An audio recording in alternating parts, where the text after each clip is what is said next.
Good morning. Welcome back to Oki's potagerGarden. We'll take a little walk this morning. I want to show you what is in my pocket. Yeah, I know. Plums. Put this in this little gathering basket. I didn't have it with me when I gathered these plums because our routine is we put Rowdy in the pen. Some of them do have some little blemishes and maybe worms. We'll cut around it. But plum jelly is my favorite besides muscadines.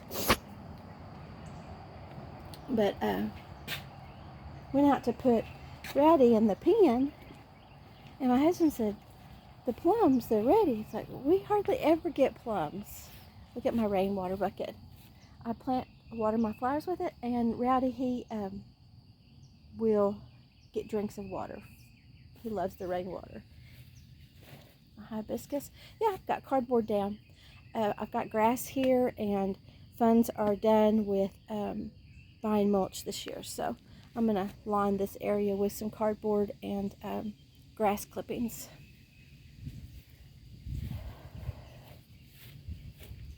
Those ground cover roses, they're happy dance. Really pretty how they're kind of an orange, and then they fade to a pink. This one, I could Google and say it may be feverfew. Yeah, I need to come in here and see what gives it this. It's a happy dance. Aww. It's a doll. I also want to put Ronald doll. Hey, rats. Yeah, and there's a ground cover pinks. Yep. There's that Rowdy. Yeah, he's a good boy. He gets upset at the squirrels. So this is our orchard. We planted it 20 years ago. Peaches were loaded. They're done now. It was loaded this year. They're still kind of there, but the disease or the worms have taken over. And I'm always in a quandary, and I don't want to spray.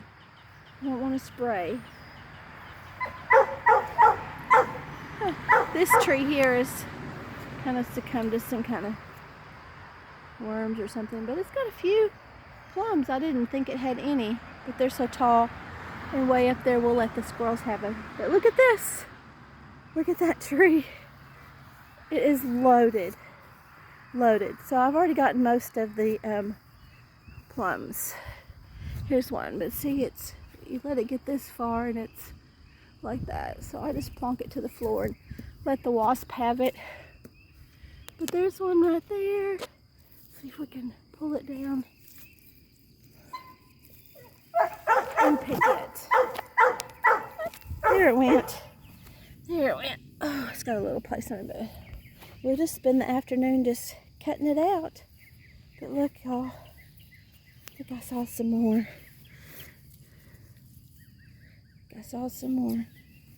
You hear the birds? They're probably telling the squirrels. Oki's getting your plums. Oki's getting your plums. Oh.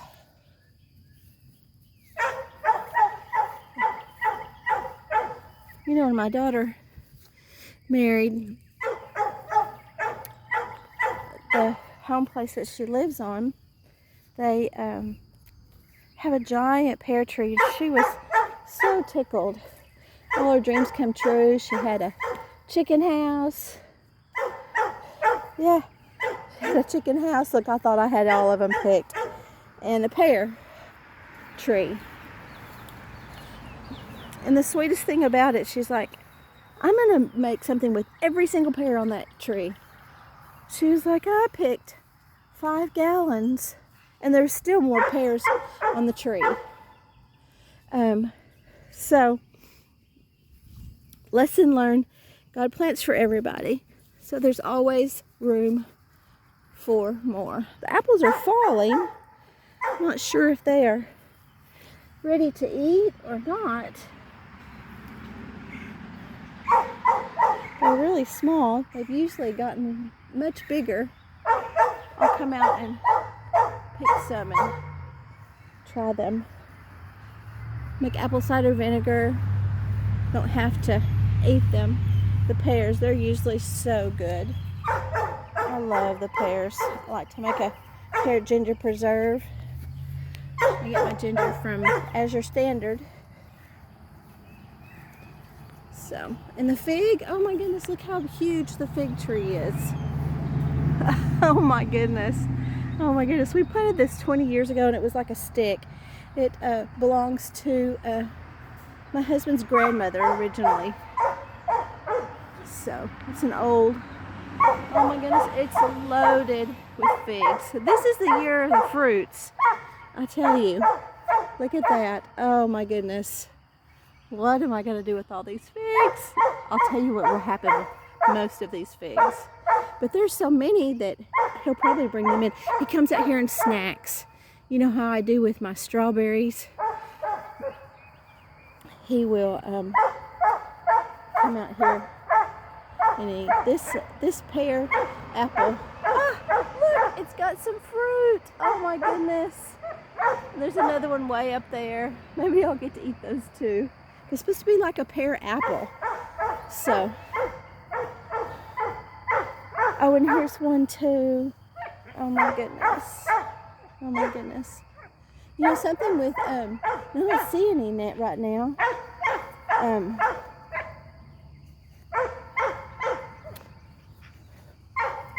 Is the wasp. Wasp. They're really a good insect. Oh, look at these. Oh. So there's some kind of a bug right there. Let's see what that is. Do you see? It's a spider. See that spider? He's excited about the pears too, or she is. So that's our orchard.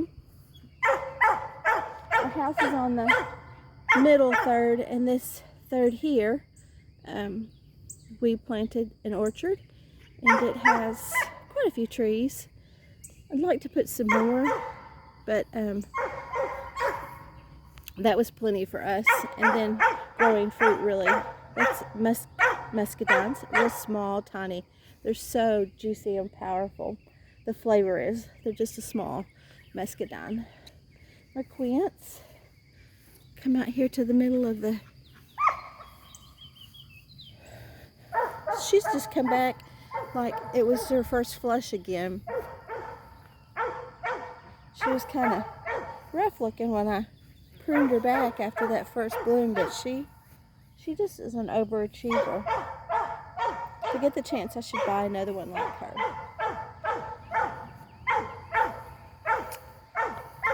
These irises, I'll post something on my personal page. So they said that the iris will just bloom one time, and that is a mother one. And then they would put off daughters, and the daughters will bloom. And so every 3 or 4 years you should thin them out, and the older mothers will produce more irises, but at a slower rate. So I thought that was really interesting. And so I like to know why things aren't blooming again, because I got irises and daffodils and things like that, because as retirement, see, there's all my parsley. It was just drooped over. But here's a parsley leaf here. And then I have this other plant.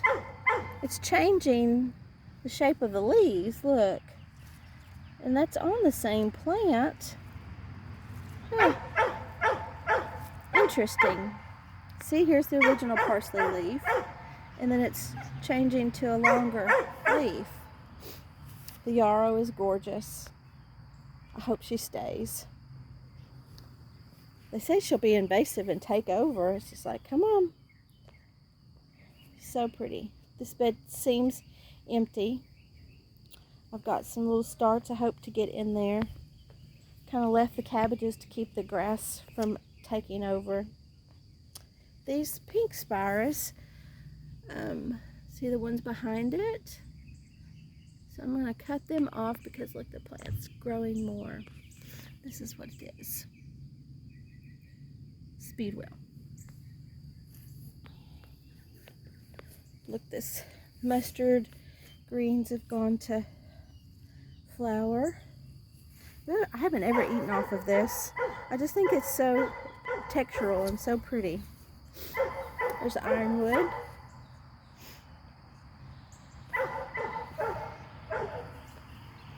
The pink.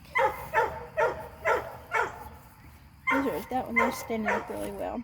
This one was planted in a way that was reaching for something, and it's got kind of floppy. I don't want to cut them off. I'll have to research and see if I should. Y'all let me know. Claire Austin.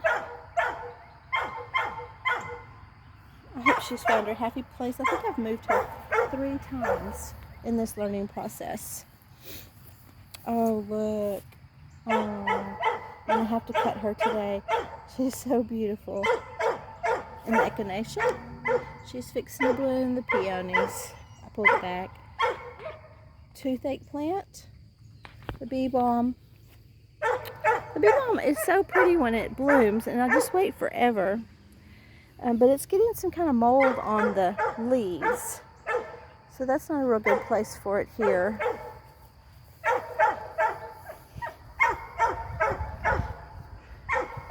And our Mama Dahlia, that rowdy, he's going to bark the whole time. She's a pretty dahlia. I like the edge of her leaves, kind of like a petal, a daisy petal. Hi, Bootsy. She's a pretty girl. Yeah. Let's come check out our seedlings.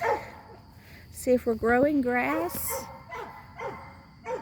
or if we're growing seeds.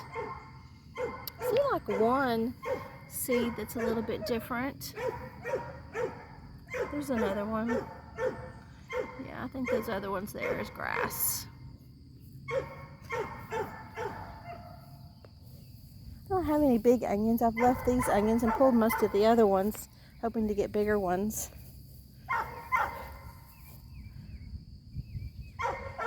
These artichokes, the old leaves, that's from where they were at the other bed, but look at the new leaves. This may be a better place for them. Sunflowers. Let's check on the sunflowers that got bit off. See what's happening. Maybe a new is going to wall out. Just not sure. Here's my favorites. And I saw where you could propagate these lavender by taking the branches that are growing, probably like this one right here, and then it has a woody space where it's green to woody, and that you could cut it there, rake back the leaves, and put it in the... But you wouldn't want one that already has blooms like this, because that branch has kind of quit growing. Or these right here that are reaching like this. Let's see, it doesn't have a woody end though. But right there, it's getting too much water in it. Okay. Let's see. This tomato. Getting any tomatoes on there. I don't see any. And the cucumbers, those cucumbers are growing. But my Tanda has already canned 3 quarts of pickles. Isn't that pretty? The daisies, oh, the daisies. He always loves you. It's not a he loves me not. He loves you. The peppers, they've transplanted well. I had them down there, but I put those white and purple. Angelines, strawberries, And the cosmos.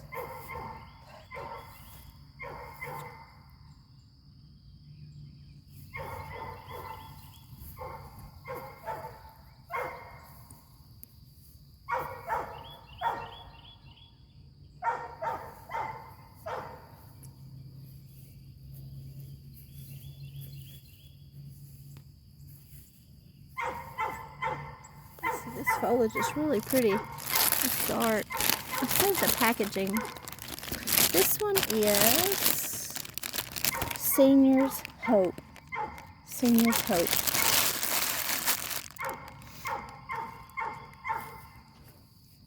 And this one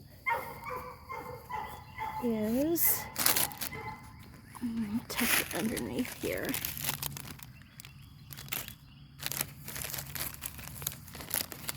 It is, oh, it's Senior's Hope too. Well, good deal. Good deal. I heard something about planting a cottage garden, that you want to put things on both sides, so you open the storybook and you have it on each side of the page. I thought that was really cool. I like that. I like that. Look at Bootsy. Do you see her right there? Right there, yeah. She sits on the edge. She sleeps in the bed with us, and she'll sleep at the end of the bed. She won't come up and cuddle with us, but she'll sleep on the edge and just guard us from what I don't know.